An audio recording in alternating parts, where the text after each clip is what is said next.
Hi hello आणि नमस्कार. आता व्हिडिओच्या थंबनेलमध्ये तर तुम्ही बघितलंच असेल. तर चला व्हिडिओची सुरुवात करूया. तर हानी सकाळ सकाळी अशी झोपलेली आणि ते जे वुलन हेडफोन आहे ते तिचंच आहे आणि ती कुणालाच तिच्या वस्तूला हात लावू देत नाही, पण झोपलेली म्हणून मी तिला पिडत होते. आणि इकडं मम्मीचं सुरू होतं काम, टी व्ही बघत, आणि मला काही काम नव्हतं म्हणून मी निवांत बसलेले. तर हा व्हिडिओ कालचा आहे आणि जसं की तुम्ही आधी बघितला असाल की मम्मी वैभव लक्ष्मीचे व्रत करत आहे आणि त्यातला हा दुसरा शुक्रवार आहे. तर नेहमीप्रमाणे आम्ही गेलेलो कत्याणीला. तर लवकरच गेलेलो, शांत बसायला वगैरे मिळतं आणि तिथं गेल्यावर खूप छान असं प्रसन्न वाटतं. त्याच्यानंतर आम्ही तिथल्या मागं गेलेलो मंदिरच्या. तिथं होता परशुराम कुंड आणि त्याच्या मागं रेणुका देवीचं मंदिर आहे. तुम्ही कधी गेला आहे का त्या साईडला? तर गेला असाल तर कमेंटमध्ये नक्की कळवा. तर मम्मी भीतच गेली कारण त्या ठिकाणी कोणच नव्हतं आणि खूप अशी झाडे झुडपं ते होती. तुम्ही बघू शकता इथं कोणीच तुम्हाला दिसणार नाही. म्हणून आम्ही पडदिशीन दर्शन घेतलं आणि आहे तिकडं बाहेर येऊन बसलो. मग थोडा वेळ दोघीजणी गप्पा मारत कात्यानी मंदिरातच बसलो आणि तिथला परिसर एवढा शांत आहे की मन प्रसन्न होऊन जातं. आणि नेहमीप्रमाणे तुम्हाला कासव इथं बघायलाच मिळतील. आणि ही आता वरती कट्ट्यावर येऊन बसलेली म्हणून जवळून व्हिडिओ केला आहे. आणि आम्ही छान अशा गप्पा मारत बसलेलो आणि टाईम कधी गेला आम्हाला कळालंच नाही. मंदिर परिसरात आपलं मन शांत, बुद्धी तल्लग होते आणि जे काही आपले नकारात्मक विचार असतील ते तिथंच विसरून जातात. तुम्हाला पण असं वाटतं का? तर मला कमेंटमध्ये नक्की कळवा. तर असं छानपैकी आम्ही दोघे बसलेलो, म्हटलं व्हिडिओ तर घेऊया. तर तुम्ही तुमच्या मम्मीसोबत कुठं फिरायला जाता हे मला कमेंटमध्ये नक्की कळवा. तिथून पुढे आम्ही महालक्ष्मी मंदिरात गेलेलो. आता सारखं काय मंदिरचा व्हिडिओ दाखवतेस असं म्हणशीला म्हणून मी काय शूट केलंच नाही. त्याच्यानंतर घरी आलो आणि मम्मी लागली तिच्या लक्ष्मीच्या पूजेला. मग ह्याच्या आधी तुम्ही कधी लक्ष्मी व्रत केला आहात का हे मला कमेंटमध्ये नक्की कळवा. आणि जर आमचं काय चुकत असेल हे सुद्धा आम्हाला कमेंटमध्ये नक्की सांगा. तर मागच्या शुक्रवारी मी सगळं डिटेलमध्ये तुम्हाला माहिती सांगितलेली आहेच, पण इथं तुम्हाला आता डिटेलमध्ये व्हिडिओसुद्धा दिसेल की मम्मी कशी पूजा करत आहे आणि काय. तर प्रत्येक व्हिडिओमध्ये आपण बघतोच की हे करा ते करा, असं फक्त काय करायचं हेच सांगतात, पण काय करू नये हे कोण सांगत नाही. तर ह्या व्हिडिओमध्ये मी आज तुम्हाला तेच सांगणार आहे की वैभवलक्ष्मी व्रत करताना काय करू नये, काय चुका करू नयेत हे मी आज तुम्हाला सांगणार आहे. त्यामुळं व्हिडिओ शेवटपर्यंत नक्कीच बघा आणि आवडल्यास लाईक करा आणि माझ्या चॅनलला सबस्क्राईब करा. मग मम्मीनं अशी छान अशी पूजा मांडून घेतली होती. कळशीमध्ये पाणी, सुपारी, पैसा, अक्षदा, हळदी कुंकू टाकलं होतं. त्यावर छोटी प्लेट ठेवली होती आणि त्यामध्ये नथ ठेवली होती सोन्याची आणि त्याची पूजा करून घेतलेली. त्याच्यानंतर लक्ष्मीची यंत्र जे आहे आमच्या घरी आहे ते पुजलं होतं तिनं आणि त्याच्या कळशीवर हळदी कुंकवाची बोटं वगैरे ओढत होती. मग छान अशी तिनं पूजा वगैरे करून घेतली आणि जे वैभवलक्ष्मीचं जे व्रताचं पुस्तक असतं ते सुद्धा तिनं पुजलं होतं आणि त्यामध्ये सुद्धा यंत्र आहे ते सुद्धा तुम्ही पूजू शकता. त्याच्यासाठी नवीन असं घ्यायला काही म्हणजे गरज वाटत नाही. जे पुस्तकात आहे ते तुम्ही पूजू शकता. त्याच्यानंतर फुलं वगैरे घालून छान अशी पूजा करून घेतली आणि जे सोन्याचा जो दागिना तुम्ही पूजणार आहात त्याला लाल फूल घालायचं असं पुस्तकात तर सांगितले की लाल फूलच घालायचं. म्हणून आम्ही बाजारातून येतानाच लाल फुलं घेऊन आलो होतो. त्यानंतर मम्मीनं अशी छान पूजा करून घेतली. देवा वगैरे लावला, अगरबत्ती लावली, धूप वगैरे सगळं लावून घेतलं आणि पुस्तक वाचायला घेतलं. तर सगळेजण अशीच पूजा करतात आजपर्यंत तर मी बघितले आणि पुस्तकामध्ये सुद्धा अशीच मांडणी करायला सांगितलेली आहे. तर या व्रताचे फायदे खूप आहेत, जसं की सुख, समृद्धी आणि धनप्राप्तीसाठी अत्यंत फलदायी व्रत आहे. तर हे व्रत आपल्या इच्छेनुसार 11 किंवा 21 शुक्रवारी करावे. आणि या व्रताचे फायदे तर तसे खूप आहेत, पण मी थोडक्यात सांगते. तर धन आणि ऐश्वर्य प्राप्तीसाठी, मनोकामना पूर्तीसाठी, घरातील सुख शांतीसाठी, अखंड सौभाग्यासाठी आणि अपत्य प्राप्तीसाठी खास करून हे व्रत केले जाते. तर तुम्हाला कशासाठी व्रत करायचे आहे हे तुम्ही मनात इच्छा बोलावी आणि मग हे व्रत करावे, मग ते फलदायी होतं. तर या ठिकाणी मम्मीची पूजेची मांडणी झाली होती आणि ती छोटीशी रांगोळी काढत होती. तिनं छान अशी पांढरी रांगोळी काढली आणि सोबत फुलांची सुद्धा रांगोळी काढली होती. मग मांडलेली पूजा तुम्हाला कशी वाटली हे मला कमेंटमध्ये नक्की कळवा. त्याच्यानंतर तिनं 2 समया वगैरे लावून घेतल्या कारण त्याच्यामध्ये सांगितले की तुपाचा दिवा पण लावायचा. त्या पद्धतीनं तिनं समया आणि दिवासुद्धा लावून घेतला आणि पूजेसाठी सुरुवात केली. तर हे व्रत शुक्रवारीच का करायचे असा प्रश्न पण सगळ्यांना पडतच असेल ना. तर वैभवलक्ष्मीचे व्रत शुक्रवारी करण्याचे मुख्य कारण म्हणजे शुक्रवार हा माता लक्ष्मीला समर्पित असलेला अत्यंत शुभ दिवस आहे. म्हणून ही पूजा 21 किंवा 11 शुक्रवारी करावी. 11 किंवा 21 जो संकल्प तुम्ही केला आहे तो पूर्ण झाल्यानंतरनं दर शुक्रवारी लक्ष्मी देवीच्या रुपयाची पूजा केल्याने घरात सकारात्मकता येते आणि आर्थिक समस्यासुद्धा सुटते. हे सुद्धा तुम्ही लक्षात ठेवा. तुम्ही इतर शुक्रवारीसुद्धा पैशांची पूजा करू शकता आर्थिक समस्या सुटण्यासाठी. या ठिकाणी छान अशी पूजेची मांडणी झालेली समया वगैरे मम्मीनं लावल्या आणि धूप लावून घेते. आणि ज्यावेळी धूप लावतो त्याचा सुगंध आणि जो धूर घरातनं पसरतो त्यावेळी असं पूर्ण प्रसन्न घर होतं. आणि तुम्हीसुद्धा अनुभव घ्या. कधी पण पूजा झाल्यानंतरनं घरात किती शांतता आणि प्रसन्नता पसरते हे तुम्ही पण मला सांगा. आणि जेव्हापासून मम्मीनं वैभवलक्ष्मीचे व्रत करायला सुरू केले तेव्हापासून खरंच आमच्या घरामध्ये सुख शांती इथं नांदत आहे. आणि असंच कायम आमच्या घरी राहू दे हीच देवीचरणी प्रार्थना आहे. आणि फक्त आमच्याच घरी नाही तर प्रत्येकाच्या घरी सुख शांती आणि समाधान नांदू दे हीच देवाकडं प्रार्थना करते. आणि पुढं व्हिडिओ सुरू करते. आता काय करू नये हे तुम्हाला मी सांगते, थोडक्यातच सांगणार आहे, तुम्ही शेवटपर्यंत नक्की बघा. तर मम्मीनं छान पद्धतीनं ऊद पूर्ण घरामध्ये फिरवला आणि बाहेर जे आमचे फोटो आहेत दत्त महाराजांचा आणि देवी करवीर निवासिनी महालक्ष्मीचा त्याला पण ओवाळून तिनं ते छानपैकी बसून घेतलं आणि देवाला नमस्कार केला, मनोभावे प्रार्थना केली, हळदी कुंकू वाहिलं आणि पुस्तक वाचायला सुरुवात केली.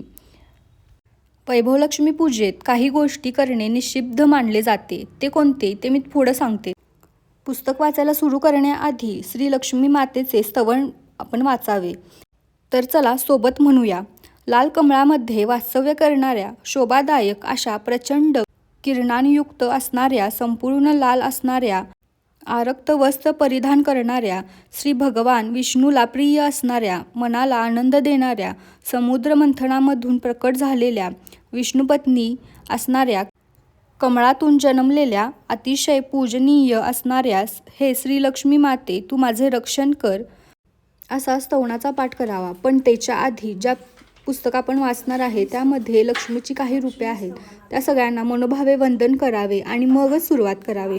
आता जी या पुस्तकामध्ये कथा आहे ती मम्मी वाचते ती आपण शांतपणे ऐकूया आणि मग पुढचं मी तुम्हाला सांगते. जी शोभादायक आहे, जी प्रचंड तेज किरणांनी युक्त आहे, जी संपूर्णपणे लाल आहे, जी आरक्त वस्त्र परिधान करते, जी भगवान विष्णूंना अत्यंत प्रिय आहे, जी मनाला आनंद देते, जी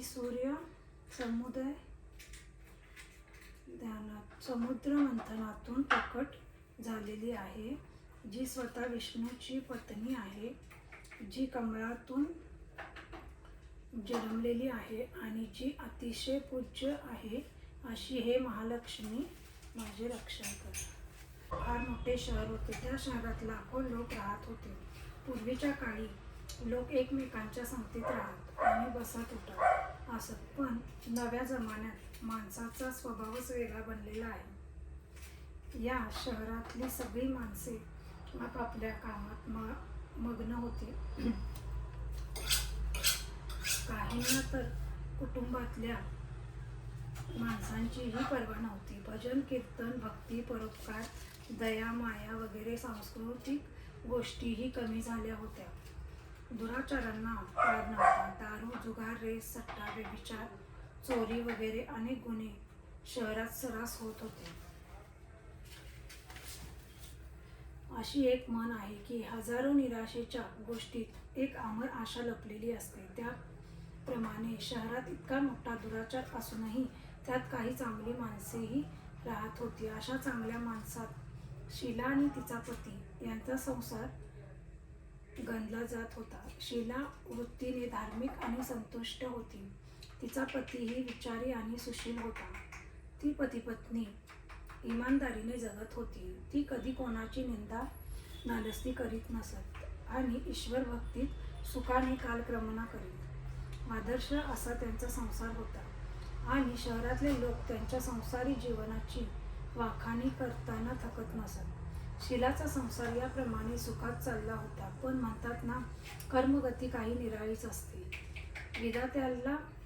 विधात्याचा लेख कोणी वाचू शकत नाही. माणसाचे भाग्य एका पीडित राजाचा रंक बनवते आणि रंकाचा राजाही बनविते. न जाणो शीलाच्या पतीला मागील जन्माचे कर्मफळ भोगण्याची कदाचित बाकी असेल, त्यामुळे त्याला वाईट संगत लागली. संगतीचा परिणाम म्हणून एका रात्रीत कोट्याधीश होण्याचे स्वप्ने तो पाहू लागला. भलत्याच धंद्यात तो पडला आणि करोडपती होण्याऐवजी रोडपती झाला. रस्त्यातील भिकाऱ्याप्रमाणे त्याची हालत झाली. शहरात दारू, जुगार, सट्टा, रेस, चरस, गांजा वगैरे वाईट सवयी फैलावल्या होत्या. शीलाचा पती त्याला बळी पडला. दोस्त आणि भाईबंधांच्या संगतीत त्याला दारूचे व्यसन जडले. रातोरात श्रीमंत होण्याच्या लोभात दोस्तांच्या चितावणीने त्याला रेस, जुगार खेळण्याचा नाद लागला. थोडेफार शिल्लक राखलेले पैसे आणि बायकोचे दागिने वगैरे सर्व काही तो गमावून बसला. एक काळ असा होता की आपल्या सुशील पत्नीच्या सहवासात तो आनंदात आणि मजेत राहत होता आणि ईश्वर भजनात सुखाने आपला काळ घालवित होता. त्याऐवजी आता घरात दारिद्र्य आणि उपासमार आली. पूर्वी सुखाने खायला प्यायला मिळत होते, त्या ठिकाणी आता 2 वेळ पोटभर जेवण मिळण्याचेही वांदे पडले आणि नवऱ्याच्या शिव्या खायची शीलावर पाळी आली. शीला सुशील आणि संस्कारी स्त्री होती. पतीच्या वर्तनाचे तिला खूप दुःख होत होते, पण परमेश्वरावर भरवसा राखून आणि मन मोठे करून ती सर्व सहन करी. अशी म्हण आहे की सुखानंतर दुःख आणि दुःखानंतर सुख हे अवश्य येतेच. त्यामुळे दुःखानंतर एक दिवस सुख येईलच अशी श्रद्धा ठेवून प्रभुभक्तीत ती लीन झाली. अशा रीतीने दारुण दुःख सहन करता करता आणि प्रभुभक्तीत दिवस घालवता एक दिवशी दुपारी तिच्या दरवाजात कोणीतरी येऊन उभे राहिले. शीला विचार करू लागली की माझे घर दुःखाने आणि दारिद्र्याने भरले आहे. अशा वेळी माझ्याकडे कोण आले असावे बरे? तरी पण आपल्या दारी आलेल्याचे स्वागत करण्याचा आर्य धर्माचा संस्काराची जाण असल्यामुळे ती उठली आणि तिने दरवाजा उघडला. पाहिले ती तिथे एक माताजी उभी होती. वयाने ती खूप मोठी दिसत होती, पण तिच्या चेहऱ्यावर अलौकिक तेज झळकत होते. तिच्या डोळ्यातून जणू अमृताचे थेंब पडत होते. तिचा उमदा चेहरा करुणा आणि प्रेमाने चमकत होता. तिला पाहता शीलाच्या मनाला अपार शांती वाटली. त्या माताजीला ती ओळखत नव्हती, तरी पण तिला पाहताच तिचे मन आनंदाने भरून आले. माताजींचे स्वागत करून तिने घरात नेले आणि एकुलत्या एक फाटक्या तुटक्या चटईवर मोठ्या संकोचाने तिला बसवले. माताजी तिला म्हणाली, काय शीला, मला तू ओळखले नाहीस? काहीशा संकोचाने शीला म्हणाली, माताजी, तुम्हाला पाहून मला खूपच आनंद झाला आहे. मनाला शांत वाटत आहे. असे वाटते की कित्येक दिवस ज्यांना मी शोधत आहे त्या तुम्हीच आहात, पण ओळख लक्षात येत नाही. माताजी हसून म्हणाली, काय विसरलीस? लक्ष्मीजींच्या मंदिरात दर शुक्रवारी भजन होत असते, त्या ठिकाणी मी पण जात असते. तिथे दर शुक्रवारी आपली भेट होते. पती भलत्याच मार्गाला लागल्यापासून ती अत्यंत दुःखी झाली होती. त्या दुःखाने ती लक्ष्मी मातेच्या मंदिरात पण अलीकडे जात नव्हती. बाहेर लोकांना भेटण्याची तिला शरम वाटत होती. ती आठवण करू लागली, पण या माताजीला कधी पाहिल्याचे तिला आठवत नव्हते. तेवढ्यात माताजी म्हणाली, लक्ष्मीजींच्या मंदिरात किती चांगले भजन तू गात होतीस. अलीकडे तू तिथे दिसत नव्हतीस, तेव्हा मी विचारात पडले की तू हल्ली का येत नाहीस? तू आजारी बिजारी तर नाहीस ना? असा विचार मनात येऊन तुझी खबर काढण्याकरिता मी आले. माताजींच्या या अत्यंत प्रेमळ शब्दांनी शीलाचे हृदय भरून आले. तिच्या डोळ्यात अश्रू उभे राहिले. माताजींच्या समोर ती हुंदके देऊन रडू लागली. हे पाहिल्यावर माताजी तिच्या जवळ गेले आणि तिच्या पाठीवरून हात फिरवून तिचे सांत्वन करू लागले. माताजी म्हणाली, मुली, सुखदुःख हे ऊन आणि सावलीप्रमाणे असते. सुखानंतर दुःख येते, त्याचप्रमाणे दुःखानंतर सुख येतेच. तू मनात धीर धर आणि तुझे दुःख मला सांग. तुझे दुःख हलके होईल आणि दुःखावर काहीतरी इलाजही सापडेल. माताजींचे बोलणे ऐकून शीलाचे मन शांत झाले. माताजीला ती म्हणाली, माताजी, माझ्या संसारात खूप आनंद आणि सुख होते. माझे पतीही सुशील होते. ईश्वराच्या कृपेने पैशाच्या बाबतीतही आम्ही समाधानी होतो. आम्ही शांतीपूर्वक खाऊन पिऊन ईश्वर भक्तीत दिवस घालवित होतो. पण दैवाचा आमच्यावर कोप झाला आणि माझ्या पतीला वाईट संगत जडली. त्या संगतीत दारू, जुगार, रेस, सट्टा, चरस, गांजा वगैरे वाईट सवयीवर जाऊन त्याने सर्वनाश करून घेतला आणि रस्त्यावरच्या भिकाऱ्यासारखी आमची स्थिती झाली. माताजी म्हणाली, मुली, सुखानंतर दुःख आणि दुःखापाठोपाठ सुख येतेच. म्हणूनच म्हटले आहे की कर्माची गती निराळीच असते. प्रत्येक माणसाला कर्माची फळे भोगावीच लागतात. तरी पण तू चिंता करू नको. मागील कर्माचे दुःख तू आता भोगलेच आहेस, तेव्हा यापुढे सुखाचे दिवस जरूर येतील. तू तर लक्ष्मी माताजींची भक्त आहेस. लक्ष्मी माताजी ही करुणा आणि प्रेमाचा अवतार आहे. स्वतःच्या भक्ताकडे ती दयेच्या भावनेने पाहते. तेव्हा मनात धीर धर आणि लक्ष्मी माताजींचे व्रत कर, म्हणजे सर्व काही ठीक होईल. लक्ष्मी माताजींच्या व्रताची गोष्ट ऐकून शीलाचा चेहरा खुलला. तिने विचारले, माताजी, लक्ष्मी मातेचे व्रत कसे करतात हे मला सांगा. ते व्रत मी जरूर करेन. माताजी म्हणाली, अगदी सोपे आहे. त्याला वरदलक्ष्मी व्रत किंवा वैभवलक्ष्मी व्रत असेही म्हणतात. हे व्रत करणाऱ्याच्या मनातल्या सर्व इच्छा पूर्ण होतात आणि त्याला यश, सुख, संपत्ती प्राप्त होते. असे म्हणून माताजीने वैभवलक्ष्मी व्रताचा विधी सांगण्यास सुरुवात केली. मुली, वैभवलक्ष्मी व्रत तसे साधेसुधे व्रत आहे, परंतु अनेक लोक हे व्रत चुकीच्या पद्धतीने करतात, त्यामुळे त्याचे फळ मिळत नाही. अनेक लोक सांगतात की सोन्याच्या दागिन्यांची हळदी कुंकू लावून पूजा केली की हे व्रत झाले, पण तसे नाही. व्रत हे नेहमी विधीपूर्वक आणि शास्त्रोक्त पद्धतीनेच केले पाहिजे, तरच त्याचे फळ मिळते. सोन्याच्या दागिन्याची पूजा करूनच जर त्याचे फळ मिळत असेल तर सगळेच आज लखपती झाले असते. खरी गोष्ट अशी आहे की सोन्याच्या दागिन्याची विधीपूर्वक आणि शास्त्रोक्त पद्धतीने पूजा केली पाहिजे. व्रताचा उद्यापन विधीपूर्वक आणि शास्त्रोक्त पद्धतीनेच केला पाहिजे, तरच वैभवलक्ष्मी व्रताचे फळ मिळते. हे व्रत दर शुक्रवारी करायचे असते. व्रत करणाऱ्याने स्नान करून स्वच्छ कपडे घालायचे आणि मनातल्या मनात जय लक्ष्मी माता, जय लक्ष्मी माता असा जप करायचा. कोणाची निंदा करायची नाही. दिवाबत्तीच्या वेळी हातपाय धुवून एक पाट ठेवून त्यावर पूर्वेला तोंड करून बसावे. समोर एक पाट ठेवावा, त्यावर धुतलेला एक स्वच्छ रुमाल अंतरावा, त्यावर तांदळाची लहानशी रास करावी. त्या राशीवर तांब्याचा लोटा पाणी भरून ठेवावा. लोट्यावर एका वाटीत एखादा सोन्याचा दागिना ठेवावा. सोन्याचा दागिना नसेल तर चांदीची एखादी वस्तू ठेवावी आणि तीही नसली तर 1 रुपयाचे नाणे ठेवले तरी चालेल. नंतर तुपाचा दिवा करून उदबत्ती लावावी.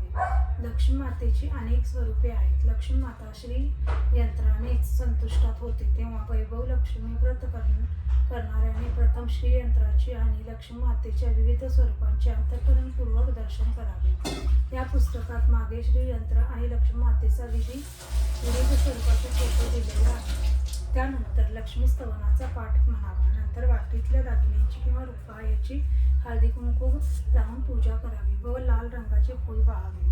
सायंकाळी घरी बनवलेली एखादी गोड वस्तू प्रसादाकरिता ठेवावी. ती बनवलेली नसेल तर गूळ किंवा साखरही चालेल. त्यानंतर आरती करावी आणि अंतःकरणपूर्वक 11 वेळा जय लक्ष्मी माता असा जप करावा. नंतर प्रसाद वाटावा. त्यानंतर वाटीतले दागिना किंवा रुपया काढून घ्यावा. लोट्यातील पाणी तुळशीच्या कुंडात सोडावे आणि तांदूळ एका वाट्यात पक्ष्यांना घालावे. अशा रीतीने शास्त्रोक्त विधीने व्रत केल्याने त्याचे फळ अचूक मिळतेच. या व्रताच्या प्रभावाने सर्व प्रकारची दुःखे दूर होऊन भरपूर धनलाभ होतो. मूल नसेल तर मूल होते. सौभाग्यवती स्त्रीचे सौभाग्य अखंड राहते आणि कुमारिकाच्या इच्छा सफल होतात. हे ऐकल्यावर शीला अत्यंत खुश झाली.